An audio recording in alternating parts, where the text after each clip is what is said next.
আমার আযাব বড় কঠিন আযাব। ওই দিন লেগে বলবে মনোযোগ দিয়া যদি শুনতাম, যদি ভালো করে বুঝতাম, বোঝার মতো, তাহলে আজকে জাহান্নামবাসী হইতাম না। قالوا لو كنا نسمع أو نعقل ما كنا في أصحاب السعير।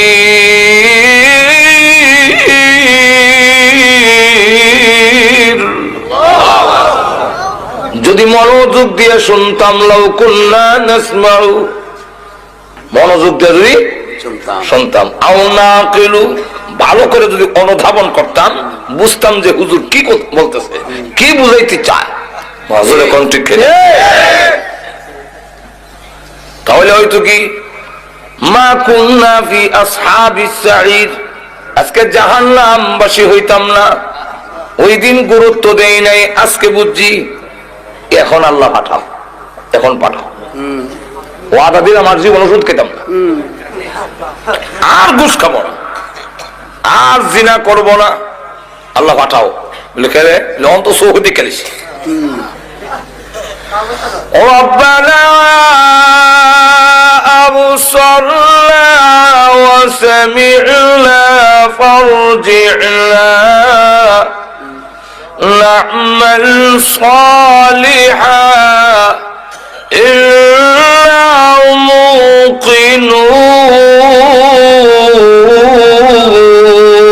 موقنون। আল্লাহ এখন চোখে দেখছি যে আযাব, ভয়াবহ আযাব, এখন চোখে দেখতেছি।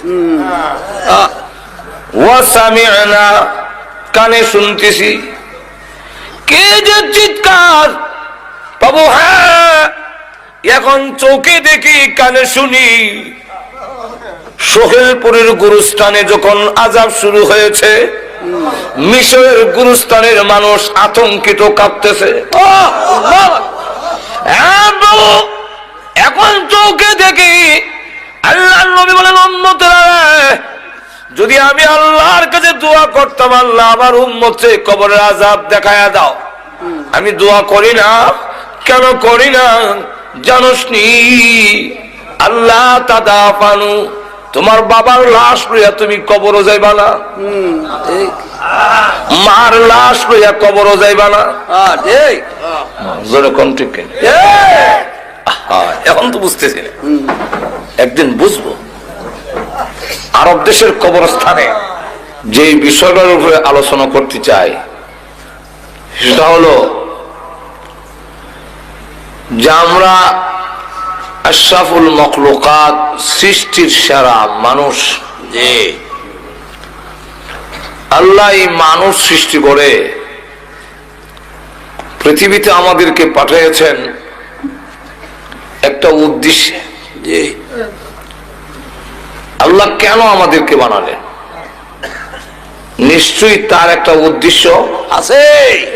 অনর্থক, অকারণে, নিষ্প্রয়োজনে আল্লাহ আমাদের বানান নাই। আল্লাহ নিজে বলছেন, আমাদেরকে আল্লাহ প্রশ্ন করে জিজ্ঞাসা করেন, তোমরা কি ভাবো, তোমরা কি মনে করো অনর্থক এমনি তোমাদের বানাইলাম? আল্লাহ নিজে বলেন, أفحسبتم أنما خلقناكم عبثا, তোমরা কি মনে করো অনর্থক, অকারণ, নিষ্প্রয়োজন, আবাস? অবশ্যই না। তাহলে কেন বানাইলেন, উদ্দেশ্যটা কি? আল্লাহ আরেক আয়াতে পরিষ্কার করে বলে দিয়েছে, وَمَا خَلَقْتُ الْجِنَّ وَالْإِنسَ إِلَّا لِيَعْبُدُونَ। আল্লাহ বলেন, তোমাদেরকে সৃষ্টি করার উদ্দেশ্য হলো তোমরা জীবনের সর্বক্ষেত্রে আমি আল্লাহর ইবাদত করো, এবং ইবাদত করলে কি করলে না, নিজের ইচ্ছা মতে জীবন পরিচালনা করলে এর জবাবদিহিতার জন্য আবার কিন্তু আমার কাছে ফিরে আসতে হবে। আসতে হবে না এরকম নয়। আল্লাহ এক আয়াতে বলছেন ইলাইহি তুরজাউন, তোমরা সকলেই তারই দিকে ফিরে যাবে। কোন কোন আয়াতে বলছেন ইলাইহিন নুশুর, তার কাছে গিয়ে আবার তোমরা জমা হবে। আল্লাহ। আর আরেক আয়াতের শেষে বলছেন এমনটা মনে করো না যে আসতে হবে না।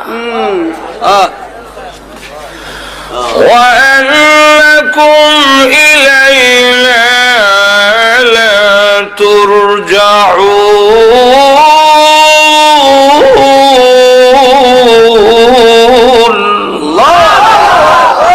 ফিরে আসতে হবে না এরকম নয়, অবশ্যই তোমার আমার কাছে আসতে হবে। জীবনের সব কিছুর হিসাব একদিন আমার দরবারে তোমাদের দিতেই হবে। আল্লাহ রাব্বুল আলামিন যুগে যুগে লাখের উপরে নবী রাসূল পাঠিয়েছেন এই কথাটা বোঝাবার জন্য। সুবহানাল্লাহ। শতাধিক শতের উপরে আল্লাহ কিতাব দিয়েছেন, নবীরাও এই কথাটাই বুঝাইছে। সব নবীরা বলছে ইয়া কওমি ইবুদুল্লাহ মা লাকুম মিন ইলাহিন গায়রু, হে আমার জাতি তোমরা আল্লাহর একত্ববাদে বিশ্বাসী হয়ে আল্লাহর গোলামি করো, আল্লাহ ছাড়া কারো ইবাদত করবে না। আল্লাহ। তাই জাহান্নামের পারে ফেরেশতারাও জিজ্ঞাসা করবে কেউ আব্দুল সত্তার আব্দুল গফফার তোমাদের কাছে নবী রাসূল যায় নাই? সাআলাহুম খাযানাতুহা আলাম ইয়াতিকুম নাযীর, তোমরা যে জাহান্নামের পারে আসলে জীবনে তাফসীর মাহফিল হয়নি তোমাদের? আল্লাহু আকবার। ওয়াজ হয় নাই? এই দুজনের কথা কি শোনো নাই কোনদিন? আল্লাহ। অস্বীকার করতে পারবেন না, তখন বলবে ক্বালু বালা ক্বাদ জাআনা নাযীর।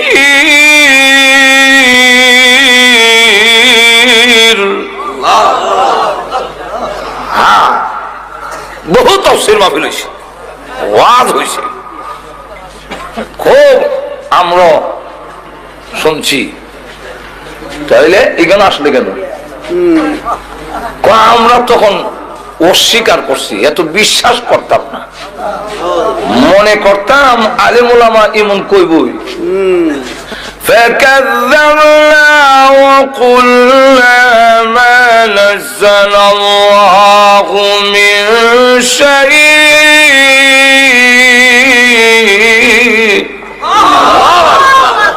আমরা অস্বীকার করছিলাম। ফাকাযযাবনা, বুঝলেন?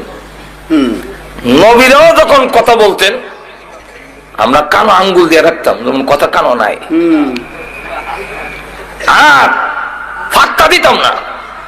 وَإِذَا تُتْلَى عَلَيْهِ آيَاتُنَا وَلَّى مُسْتَكْبِرًا كَأَن لَّمْ يَسْمَعْهَا كَأَنَّ فِي أُذُنَيْهِ وَقْرًا فبشره بعذاب أليم। আল্লাহ নবী যখন কোরআন শরীফ শুনাইতেন ওয়াইযা তুতলা আলাইহি আয়াতুনা ওয়াল্লা মুস্তাকবিরা, আমরা অহংকার নিয়ে দম্ভ ভরে ফিরা যাইতাম। কাল্লাম ইয়াসমাহা, যেমন শুনছি না, কান্না ফি উযুনাইহি ওয়াকরা, যেমন কানের মধ্যে ডিভা দেওয়া। আল্লাহ রাব্বুল আলামিন বলেন, ওগো নবীজি তাদেরকে সুসংবাদ দিন। সুসংবাদ কি এর সুসংবাদ? আযাবের সুসংবাদ হয় একটু জোরে কর না।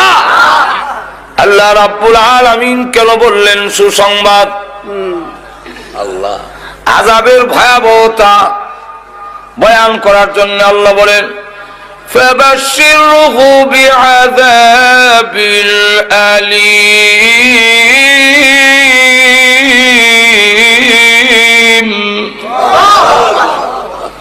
এদেরকে সুসংবাদ দিন, আমার আযাব বড় কঠিন আযাব।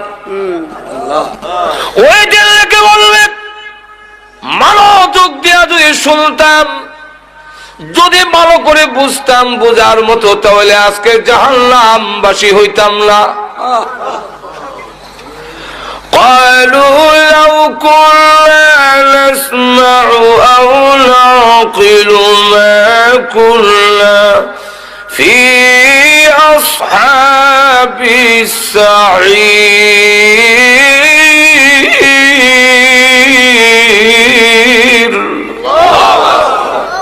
যদি মনোযোগ দিয়ে শুনতাম, লাউ কুন্না নাসমাউ, মনোযোগ দিয়ে যদি শুনতাম, আও নাকিলু, ভালো করে যদি অনুধাবন করতাম, বুঝতাম যে হুজুর কি বলতেছে, কি বুঝাইতে চায়, তাহলে হয়তো কি মা কুন্না ফি আসহাবিস সাঈর, আজকে জাহান্নামবাসী হইতাম না। ওই দিন গুরুত্ব দেই নাই, আজকে বুঝছি। এখন আল্লাহ পাঠাও, এখন পাঠাও। ওয়াদা দিলাম আর জীবন ওষুধ খেতাম না, আর ঘুষ খাবো না, আর জিনা করব না, আল্লাহ পাঠাও। লিখে রে লন তো সৌদি খেলিস। ربنا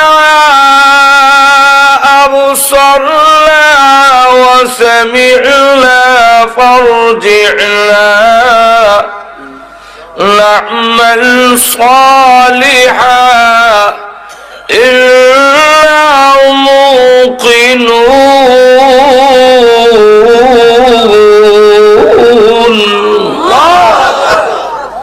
আল্লাহ এখন চোখে দেখছি যে আযাব, ভয়াবহ আযাব, এখন চোখে দেখতেছি। ওয়াসামি'না, কানে শুনতেছি। কে যে চিৎকার বাবু, হ্যাঁ এখন চোখে দেখি, কানে শুনি। সোহেলপুরের গুরুস্থানে যখন আযাব শুরু হয়েছে, মিশরের গুরুস্থানের মানুষ আতঙ্কিত, কাঁপতেছে। এখন চোখে দেখি। আল্লাহর নবী বলেন, উম্মতেরা, যদি আমি আল্লাহর কাছে দোয়া করতাম, আল্লাহ আমার উম্মতকে কবরের আযাব দেখায়া দাও, আমি দোয়া করি না। কেন করি না জানোসনি? আল্লাহ তাদাফানু, তোমার বাবার লাশ লইয়া তুমি কবরও যাইবা না, মার লাশ লইয়া কবরও যাইবা না। এখন তো বুঝতেছি না, একদিন বুঝবো। আরব দেশের কবরস্থানে আমরা দেশের কবর লাগান, আমরা তো এটা মাথা খারাপ। কবরে এত ভাবটা হইয়া ইমন রাং সংসার দিয়া, এরপরে আবার বাত্তি উত্তি ধরাইয়া, কেন তোমরা এগুলা করো? কি যুক্তি তার পেছনে? আল্লাহ রসুল জানাইয়া দিয়েছেন, তুমি যদি একটা সিঙ্গারা খাও, মসজিদে দিলে যে সোয়াব, এর চাইতে বেশি সোয়াব আল্লাহ তোমার আমলনামায় দিত। রাসূলকে জিজ্ঞাসা করেছেন, হুজুর শ্রেষ্ঠ দান কোনটা? কোন দানটা সবচেয়ে বেশি শ্রেষ্ঠ? আল্লাহ রসুল বলেন, যা তুমি নিজে খাইছো তা। আমি খাইলেও আল্লাহ সোয়াব দেয়। তুই যে মোমবাতি একটা কবর নিয়ে জ্বালায় শেষ করলে, এটা না মুর্দার লাভ হইল না তোর লাভ হইল? নজরে কোন ঠিক কিনা? একটা মোমবাতি ধরে এটার আলো কি কবরের ভিতরে যাবে? এটা যে জ্বললা শেষ হইলো, তোর তো কোনো কামো লাগলো না। নজরে কোন ঠিক নেই? কি লাভ? এর দ্বারা কোনো লাভ নাই। আমাদের দেশে কবর পূজায় ভরে যাচ্ছে। আর এক একটা কবরস্থান মাজার রেসিডা গুনার আড্ডাখানা বানাইছে। কি কম জান না খরমপুর এখানে দেখা দেখা যায় সবাইকে আছো নিশাখুর সব চলো খরমপুর নিশাখুরে দেখে গুনার কালে লিপ্ত হয়ে গেছ। যার মদিনা জান্নাতুল বাকির মধ্যে 10,000 সাহাবী শুয়ে আছেন, কোন ব্যক্তি নাই, কোন ফাঁকা নাই। কবর ওই চেনা যায় না। খাদিজাতুল কুবরা রাদিয়াল্লাহু আনহার কবর জিয়ারত করে আইছি। আল্লাহ দেখলাম তো এখানে কোনো উরুসও নাই, কোনো ব্যক্তিও নাই। বলো ধরে কোন ঠিক কিনা? আর আমরা দেশের মাথা খারাপ। শয়তান এক একটা গুনার আড্ডাখানা জমাইছে, গাঞ্জা খাওয়ার, জুয়া খেলার, নারী পুরুষ একত্রিত হইয়া গুনার কাজ করার এক একটা আড্ডাখানা জমাইছে। আরব দেশের কবর বোঝা যায় না। এক লোক একটু উষা জায়গা দেখে এখানে মাথা রেখে তিনি ঘুমাইয়াছেন। আরব দেশের লোকেরা মাটিতে ঘুমাইয়া থাকে, কারণ কাঙ্কর কাপড়ও লাগে না। ফতোয়া রাহিমিয়ার মধ্যে লেখেন, যেই মাত্র মাথা রেখে ঘুমাইছে এমনি শুনে কানের নিচে আওয়াজ হয়, তোর মাথা উঠা, তোর মাথার চাপে আমার কষ্ট হয়, তুই আমার বুকের উপরে মাথা দিলি কেন? যদি তুই আমার কবরের হালাত জানতি, জিন্দেগিতে তোর কোনদিন ঘুম আসতো না। আমি হারে হারে তার পাই, কিন্তু এখন আমল করার সুযোগ নাই। আমল করলেও লাভ হবে না। না লাভ হবে না। এক আল্লাহর ওলির কবরের পাশে দিয়া যায়, একজন লোক শুনে সূরা মুলকের তেলাওয়াত শোনা যায়। সুবহানাল্লাহ আসে, এমনি শুনে কবরের ভিতর থেকে আওয়াজ আসছে, আমি একবার দুইবার নয়, আল্লাহর কোরআন শরীফ এই কবরে 5000 বার খতম করেছি।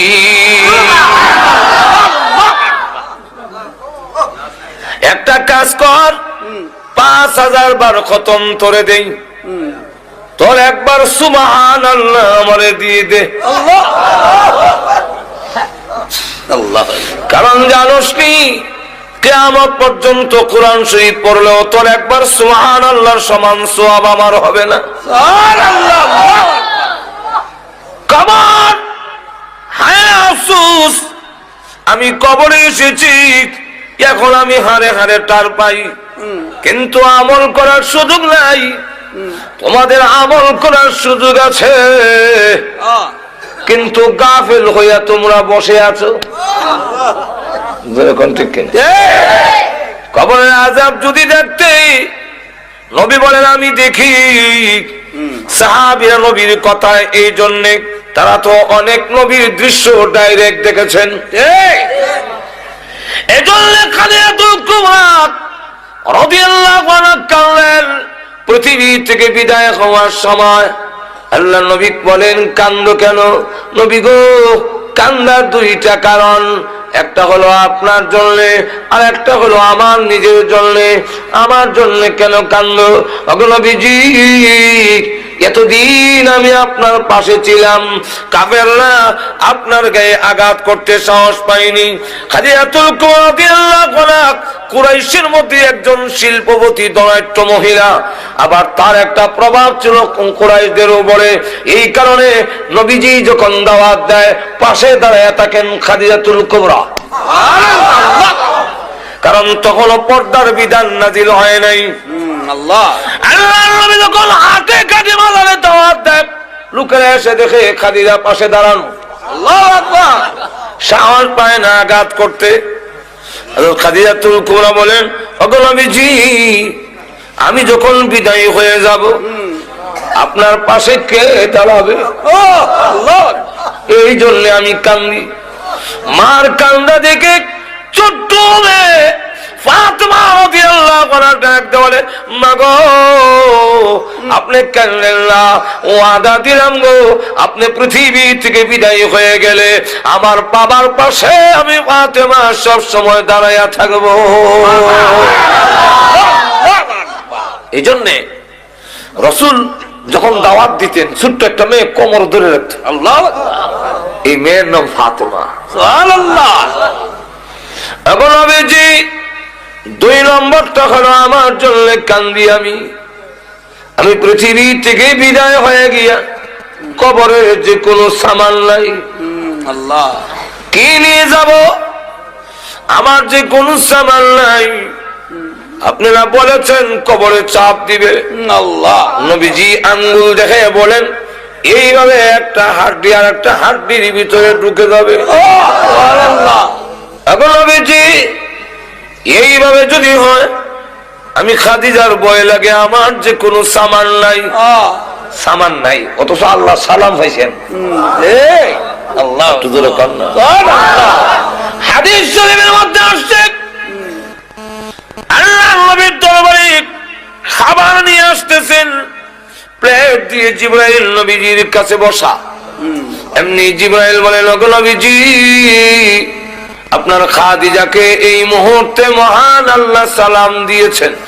10 জন পুরুষকে আল্লাহ জান্নাতের সার্টিফিকেট দিয়েছেন, ঠিক তেমনি ভাবে এই পৃথিবীর 10 জন মহিলাকেও জান্নাতের সার্টিফিকেট দিয়েছে। ইসলাম নারীকে যে ইজ্জত দিয়েছে, পৃথিবীর কোন ইসলাম, পৃথিবীর কোন তন্ত্র মন্ত্র মহিলার এই ইজ্জত দিতে পারবে না।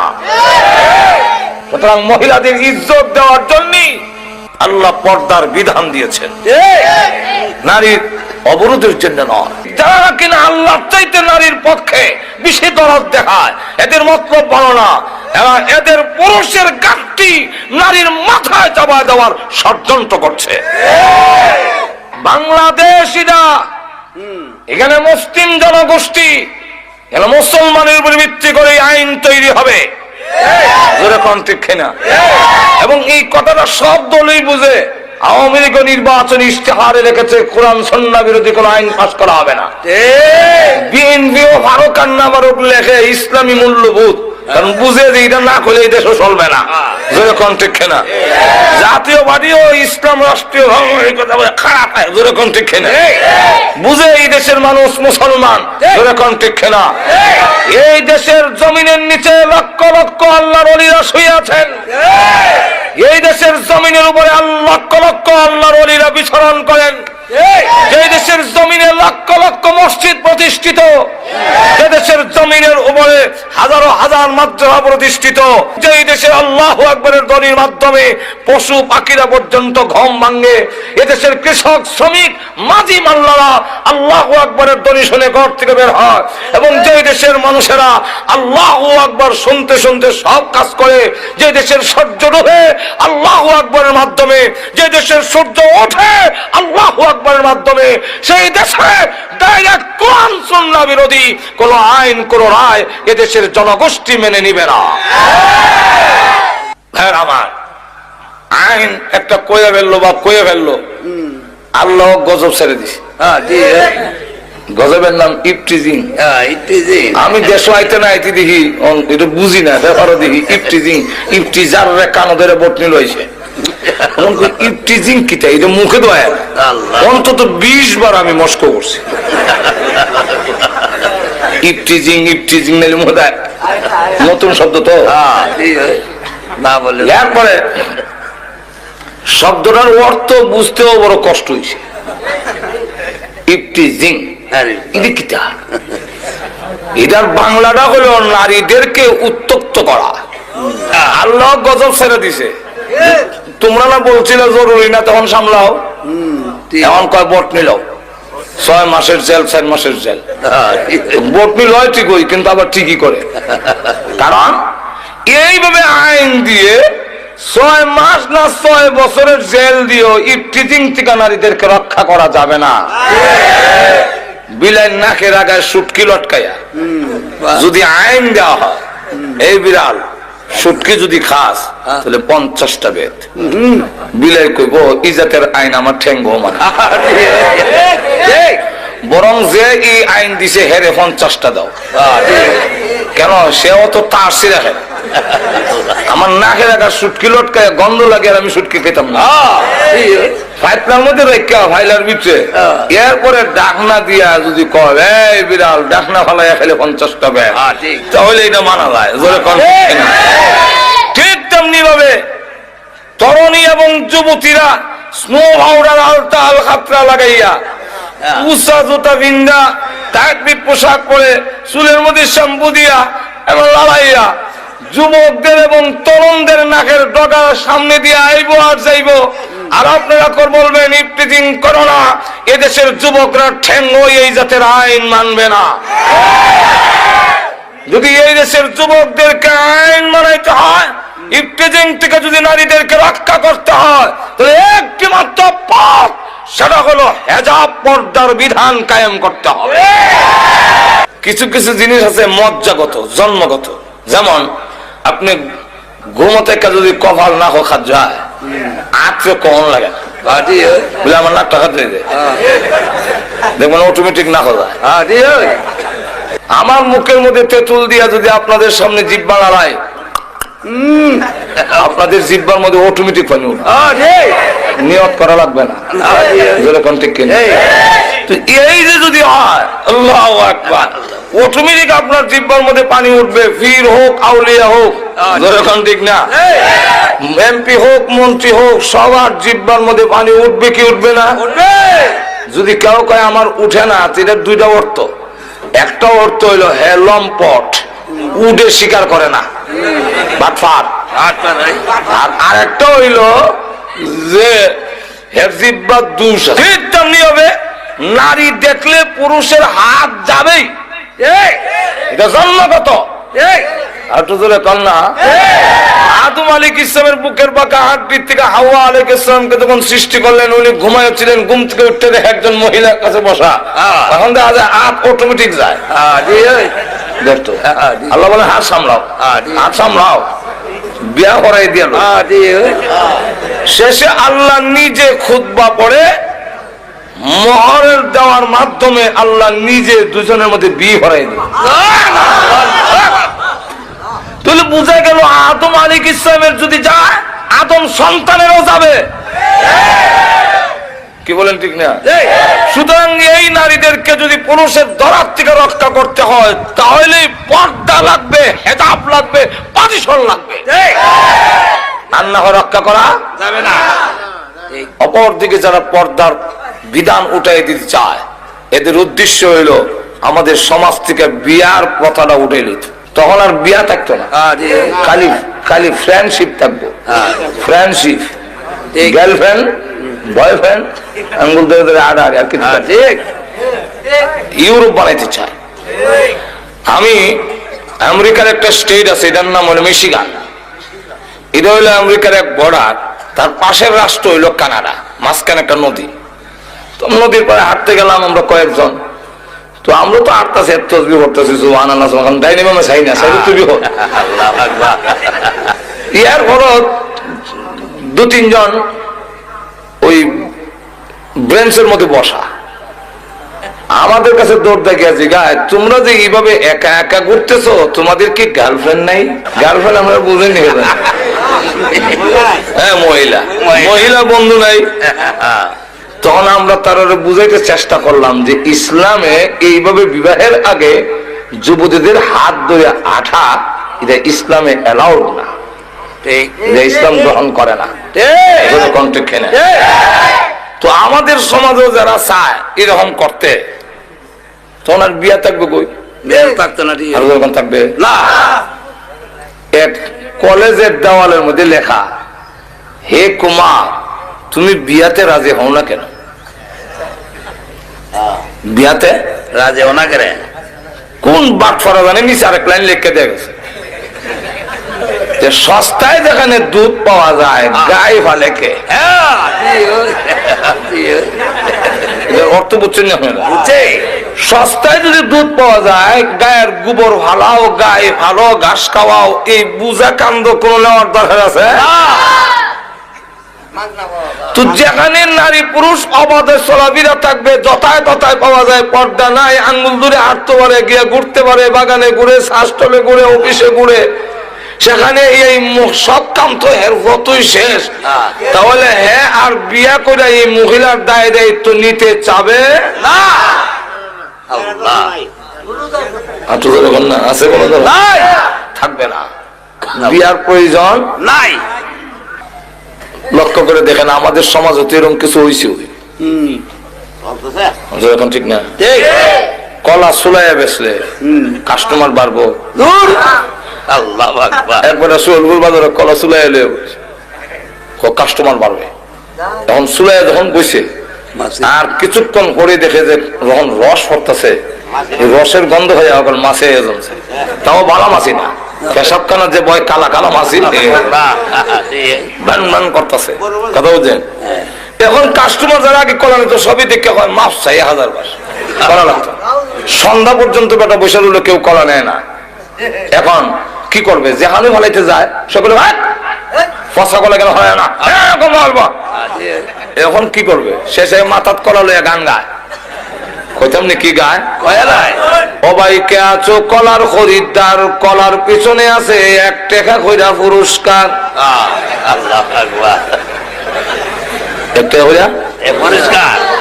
দুই যুবক ব্রিজে বইয়া কই মন আশ্চর্য কলাওয়ালা তো দেখছি, কলার পিছে মিলে 1 টাকা কইরা পুরস্কার।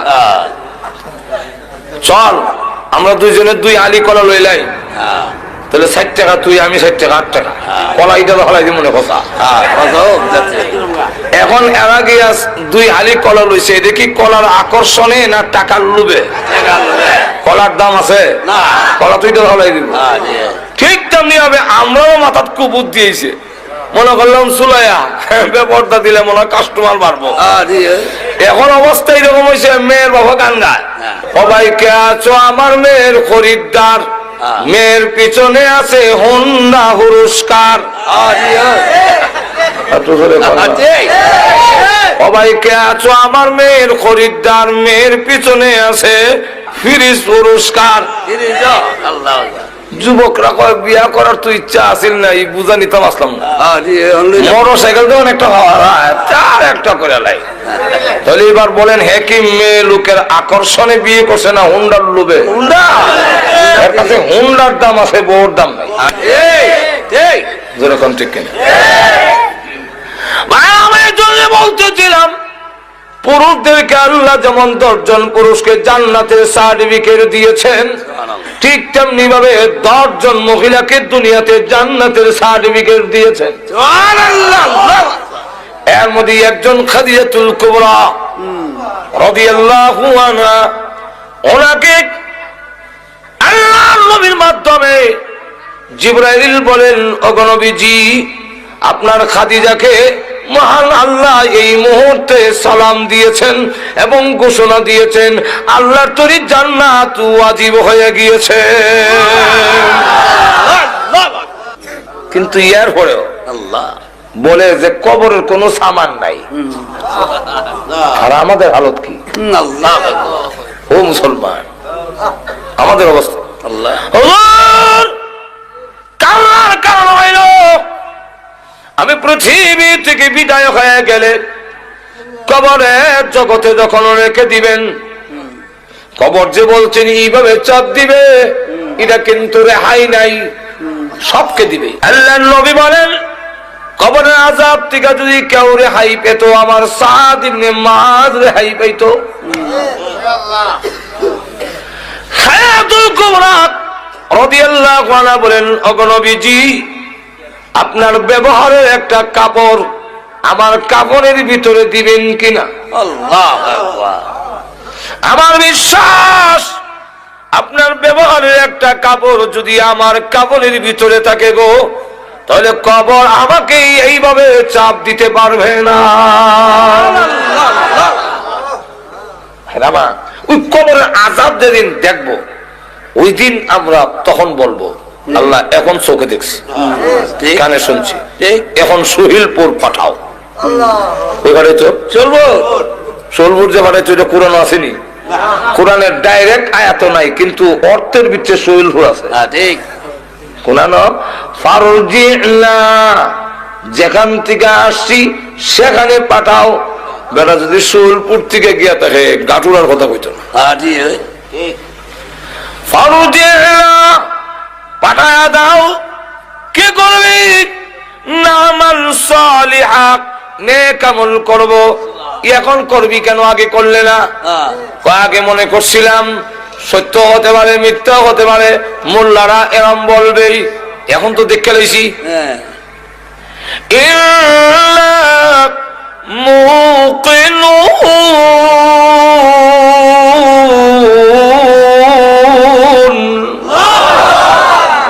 এখন দৃঢ় বিশ্বাসী হয়েছি। যেরকম ঠিক কিনা? এই পৃথিবীতে আমাদেরকে পাঠাচ্ছেন তার গোলামি করার জন্য, আবার আল্লাহর দরবারে আমাদের ফিরে যেতেই। একটু ধরে কন্যা মনে আছে তো না? আরো ধরে কন আছে। আল্লাহ রাব্বুল আলামিন তাই বলেন, ও মানুষ, তোমাদেরকে আল্লাহ আমি আল্লাহ বানাইলাম ইবাদতের জন্য, আর তামাম পৃথিবী যা আছে সবগুলো তোমাদের জন্য আমি আল্লাহ বানাইছি। আমাদেরকে আল্লাহ রাব্বুল আলামিন সৃষ্টি করেছেন তার ইবাদতের জন্য। আর আল্লাহ রাব্বুল আলামিন বলেন যে তোমাদেরকে ইবাদতের জন্য সৃষ্টি করেছি, তাই সবচেয়ে বেশি ইজ্জত আর সম্মান এবং সুন্দর বানাইয়া তোমাদের সৃষ্টি করলাম। লক্ষ্য করে দেখেন, আল্লাহ বলেন এমন সুন্দর অন্ধকারের ভিতরে, তোমার মার পেটের ভিতরে 3টা অন্ধকার, এখানে আমি আল্লাহ তোমারে বানাইছি। তোমরা যদি অন্ধকারের মধ্যে কোন জিনিস বানাও সুন্দর হবে না। চোখ যে ভালো লাগাইবার কথা অন্ধকারের মধ্যে আতাইয়া, পরে দেখা যায় ফিসে লাগাই দিলে। আল্লাহ রাব্বুল আলামিন বলেন কোরআনে, يخلقكم في بطون أمهاتكم خلقا من بعد خلق في ظلمات 3।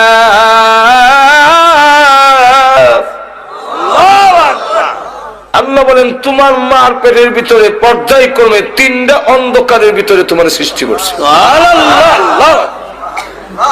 মানুষ সবকিছু তোমাদের জন্য, আমি আল্লাহ সব তোমাদের জন্য আয়োজন করেছি। এই জমিন বানাইছি তোমাদের বিছনার জন্য, আমি আল্লাহ বিছনা বানাইয়া দিয়েছি। আরো যেরকম কে বানাইছেন?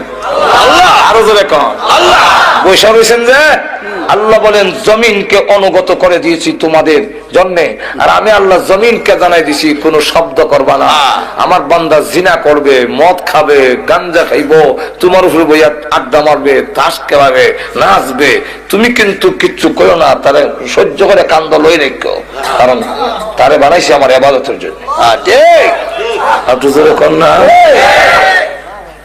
তোর জবান বন্ধ, তুই চিল্লাই কইস না জিনা করে, তাহলে কিন্তু আমার বন্ধু আটকে যাবে।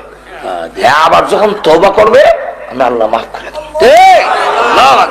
আল্লাহ কোরআনে বলছে, ওয়াল্লাযী জাআলা লাকুমুল আরদা যালুলা ফামশু ফি মানাকিবিহা। আল্লাহ রাব্বুল আলামিন বলেন এই জমিনকে আমি আল্লাহ তোমাদের অনুগত বানায়া দিয়েছি, তার কাদের উপর দিয়ে তুমি চলাফেরা করো, কোনো কথা বলে না। তুমি যতই অন্যায় করো, কোনো কায়লা কুদাল দিয়ে কুইয়া, লাঙ্গল দিয়ে উল্লায়া হাল্লায়া, কোনো কথা বলে না। দুনিয়ার মানুষ, তোমার যখন মেয়াদ চলে যাবে, ইবাদত করলে না, আমি আল্লাহর গোলামি করলে না, ওই দিন আমি আল্লাহ জবান খুলে দিব জমিনে, তোমার জীবনের সব গুনাহগুলো জমিন তখন হেডলাইনে বলতে থাকবে। কোরআন শরীফ আছে, বলবো ইযা যুলজিলাতিল আরদু জিলজালাহা وأخرجت الأرض أثقالها وقال الإنسان ما لها يومئذ تحدث أخبارها بأن ربك أوحى لها জমিন হয়ে গেছে মুহাদ্দিস বর্ণনা দেয় কি এর বর্ণনা আখবারহা আখবার খবরের বহুবচন খবর রে বাংলা হয় সংবাদ ইংরেজিতে হয় নিউজ আর আরবিতে হয় খবর যখন কি হয় খবর তখন হেডলাইনে কয় আল্লাহ সুদ খাইছে ঘুষ খাইছে মদ খাইছে জিনা করছে আমার উপরে ইয়া আল্লাহ জমি তুমি যদি বলো তো আমি বাঁচবো কেমন আল্লাহ وقال الإنسان ما لها জমিন তোর কি হলো এমনি এই কথা কেন কস আল্লাহ ডাক দেবেন নবী গো বিআন্না রাব্বাকা ওয়ালাহা জমিন কেন কথা বলবে জানেননি আপনার রব হুকুম দিয়েছেন আপনার রব হুকুম দিয়েছে এই জন্য মানুষ যত গুনাহ করেছে জমিন সব এক একটা করে বর্ণনা দিবে আর এখন জমিন নড়ে না আল্লাহ বলে ইয়া তো উপরে আকাশ কোনো ফিলার দিলাম না এই আকাশ কে স্থাপন করছে আল্লাহ আর জোরে কোন আল্লাহ কার জন্য আমরা কোনদিন ভাঙ্গে পড়ে না টুকরা না সলডা না আল্লাহ কোরআনে বলছে কেন হবে না ওয়াজআলনা السماء سقفا محفوظا আল্লাহ বলেন আসমানকে আমি আল্লাহ নিরাপদ ছাদ বানাই দিছি মাহফুজান নিরাপদ কোনদিন পড়বে না আল্লাহ পৃথিবীর মানুষ আমি আল্লাহ তোমাদের জন্য পানি নিয়ন্ত্রণ করে দিয়েছি পানির সাপ্লাই দিয়েছি বাংলারে তোমরা তো আসল জিনিস দেখো না প্রত্যেকটা ডিস্ট্রিক্টের জন্য নদী দিয়েছি সিলেটের গিয়া দেখবেন সুরমা আর একটু আগায়া দেখবেন কুশিয়ারা আবার মৌলভীবাজারের জন্য দেয় মনোমুখ আবার একটু হবিগঞ্জের জন্য এসা খুয়াই ব্রাহ্মণবাড়ার জন্য তিতাস কুমিল্লার জন্য গোমতি ময়মনসিংহের দিকে যান তাহলে ব্রহ্মপুত্র আল্লাহ রাব্বুল আলামিন বলেন তাম পৃথিবীর আটলান্নি মহাসাগরকে আমি আল্লাহ সংযোগ করে দিয়ে তাম পৃথিবীতে তোমরা আমার গোলামি করবে তাই আমি আল্লাহ তাম পৃথিবীর পানির যত অসুবিধা না হয় প্রত্যেকের এলাকায় এলাকায় পানির সাপ্লাই পৌঁছাইয়া দিয়েছি দুবার থেকে বিমান ওঠে কোন জায়গায় বিমান আছে টেলিভিশন একটা আছে বিমানটা কই আছে কই যায় দেখা যায় কোন জায়গায় গেছে দেখায় বিমানে আটলান্টিক মহাসাগর 14 ঘন্টা বিমান চলে তথাপি ওই সাগর পাড়ি দিতে পারে না আটলান্টিক মহাসাগর সবগুলোর সাথে যোগাযোগ রেখে পানি পৌঁছায় দিলাম খালে বিলে তোর ক্ষেত দিবে তোমার কাজে লাগাবে ফসল করবে আমি আল্লাহর গোলামি করবে বাংলারে আমি আল্লাহ পানির সাপ্লাই দিয়েছি আল্লাহ একটু জোরে কন্যা সুবহানাল্লাহ আবার কোন নদীর মধ্যে উপরে হলো লবণাক্ত নিচে মিঠা অথবা উপরে মিঠা নিচে লবণাক্ত এই কোন বান নাই শুধু একটা হুকুম পানি রে ও লবণাক্ত পানি মিঠা এলাকার যাইস না আমার বান্দা অসুবিধা হবে সে আমার ইবাদত করবে এখন দে ওয়াজালা বাইনাল বাহরাইনি হাজিজা মাঝখানে একটা পার্টিশন শুধু ওয়াটার আমি নিজে নেমে দুই ফানির এক কানা করার লেগে চেষ্টা করি আল্লাহু আকবার আল্লাহু আকবার ধাক্কা দেই ইজিকে যায় আবার জায়গাতে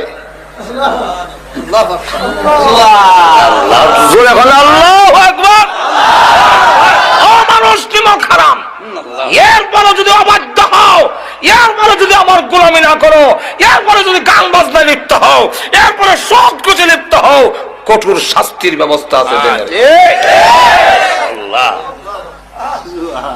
এখন লক্ষ্য করে দেখেন, মিঠা পানি, লবণাক্ত পানি।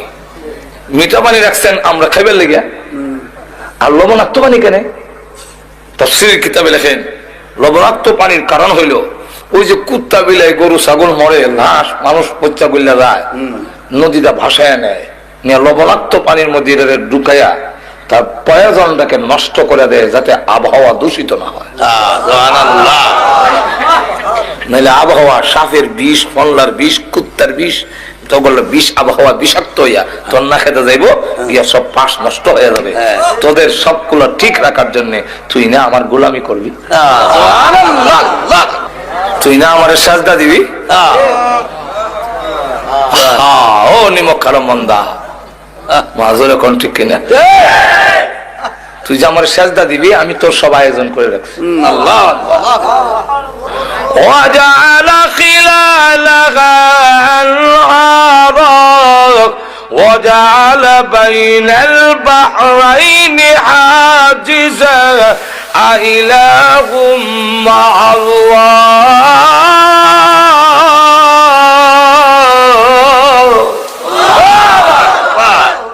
আমি ছাড়া কি আরো মাবুদ আছে? এই কাজে শরীক আছে?